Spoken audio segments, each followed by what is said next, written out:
तैसी सद्बुद्धी थेकुटी म्हणो नये.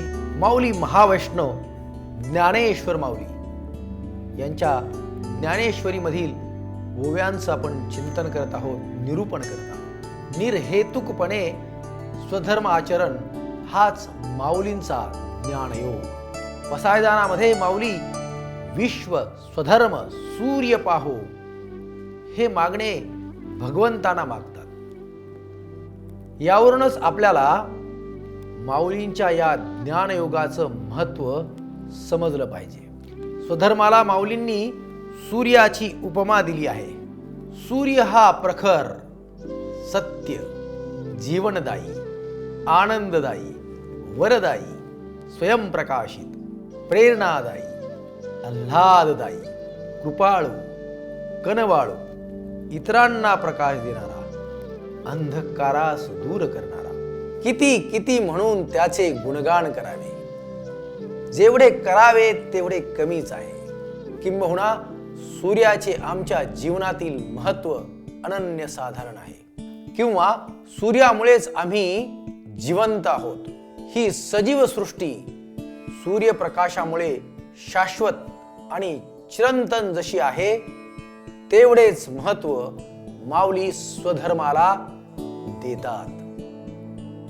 प्रत्येक कामामधला स्वधर्म जागृत करण्यासाठी भगवंता साकडं घालतात.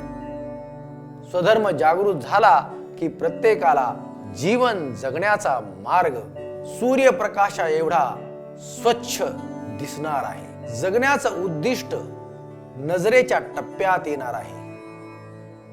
हे उद्दिष्ट विश्व कल्याणच असणार आहे. हे जर साध्य झालं तर जीवन कृतार्थ होणारच होणार. प्रत्येक जीवाने आपला स्वधर्म ठरवला, निश्चित केला आणि तो साध्य करण्यासाठी साधना केली तर माऊलींच्या पसायदानातील पुढील ओळ, जो जे वांछील तो ते लाहो, ही साध्य होणार आहे. किंबहुना तेच अंतिम मागणं माऊलींनी मागितलं आहे. या मागण्यातही फार मोठी गंमत आहे. जर निरहेतुकपणे स्वधर्माचरण केले तर त्या ठिकाणी मागणे ही भावना शिल्लकच राहणार नाही. सूर्याला प्रकाश मागण्याची गरज नसते ना अंधकारात राहण्याचं भय.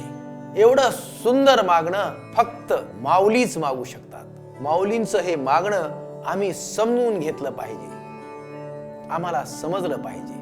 माऊलींनी सांगितलेला हा ज्ञानयोग आम्हाला निर्भेळ आनंद देणारा प्रवाह आहे. माऊलींनी सहज सुलभ भाषेत सांगितलेला ज्ञानयोग आम्हाला निष्काम कर्मयोगाकडे घेऊन जातो. ज्याप्रमाणे माता आपल्या बालकास हाती हात धरून चालायला शिकवते किंवा बोबडे बोल बोलून बोलून बोलायला शिकवते, अगदी त्याप्रमाणे माऊली तुमच्या आमच्या समोर एक एक विचार ठेवत ठेवत जीवनाच्या महत्तम विचाराकडे घेऊन जातात. स्वधर्मास अनुसरून स्वकर्म निर्हेतुकपणे सद्बुद्धीनं केलं की निष्काम कर्मयोग साध्य झालाच झाला. हाच तो नित्य नैमित्तिक कर्माचरणाचा राजमार्ग. माऊली जीवनाच्या धाग्यात जीवन मूल्यांचा एक एक मोती अलगदपणे ओवून सुंदर माला तयार करतात. ही माला ईश्वराला सरते शेवटी अर्पण करून तुम्हा आम्हाला जीवन मुक्त करण्याचा माऊलींचा विचार विश्व उद्धार करणारा आहे. त्रैलोकात आनंदाची उधळण करणारा आहे. स्वधर्म स्वकर्म निर्हेतुकपणा यांची ओळख करून दिल्यानंतर आमच्या हाताला धरून माऊली सद्बुद्धीकडे घेऊन जातात. सद्बुद्धीचे महत्व विशद करताना माऊली प्रतिभा तेजस्वी होऊन प्रगटते. जैसी दीपक कळिका धाकुटी परी बहुतेजाते प्रगटी, तैसी सद्बुद्धी थेकोटी म्हणू नये. ज्याप्रमाणे दिव्याची ज्योत लहान असली तरी तिचा प्रकाश मात्र मोठा असतो, त्याचप्रमाणे अंतःकरणातील निष्काम कर्माची सद्बुद्धी लहान आहे असं समजू नका. तिचा प्रकाश, तिचं तेज नक्कीच मोठं असणार. ज्याप्रमाणे ज्योतीमध्ये अंधकाराला पळवून लावण्याचं आणि सानिध्यात आलेल्या प्रत्येक वस्तूला तेजस्वी करण्याचं सामर्थ्य असतं, अगदी त्याप्रमाणे सद्बुद्धीच्या सानिध्यात असलेला प्रत्येक विचार हा सद्विचार आणि प्रत्येक जीव हा सतजीव बनून जातो. दुर्विचाराला जीवनातून हद्दपार करायचा असेल किंवा दुर्वर्तनाचा तिमीर जीवनातून दूर करायचा असेल तर सद्बुद्धीची ज्योत आम्हाला आपापल्या हृदयात पेटवावीच लागेल. भवसागराचा समुद्र तरून जायचा संकल्प करायचा असेल तर सद्बुद्धीच्या होडीमध्ये आम्हाला बसावं लागणार आहे. बुद्धी भेद होऊन दुर्बुद्धीकडे आकर्षित व्हायला वेळ लागत नाही. चांगली गोष्ट निर्माण करणं अवघड असतं, परंतु ती नष्ट करणं अगदी सोपं असतं. सुंदर काष्ठशिल्प करण्यासाठी अनेक वर्षाची तपश्चर्या त्या कलाकारास करावी लागते, परंतु तयार झालेलं काष्ठशिल्प जाळून टाकण्यासाठी, त्याची राख करण्यासाठी एक जळणारी पेटणारी काडी पुरेशी असते. ज्यामधून चांगलं घडलं आहे त्यासाठी प्रचंड मेहनत, कष्ट, त्याग, इच्छाशक्ती किंवा सद्बुद्धी उभी असावी लागते. परंतु विध्वंसामागे कोणतेही कष्ट करण्याची गरजच भासत नाही.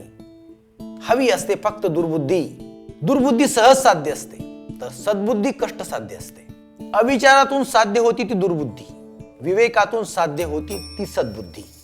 इंद्रियांना सहज साध्य असते ती दुर्बुद्धी, तर प्रयत्न साध्य असते ते सद्बुद्धी. माऊली सद्बुद्धीची उपासना करण्याचा आग्रह धरतात. आयुष्यात परी जसा सहज साध्य नाही, तशीच सद्बुद्धी ही सहज साध्य नाहीच नाही, हेही सांगायला माऊली विसरत नाहीत.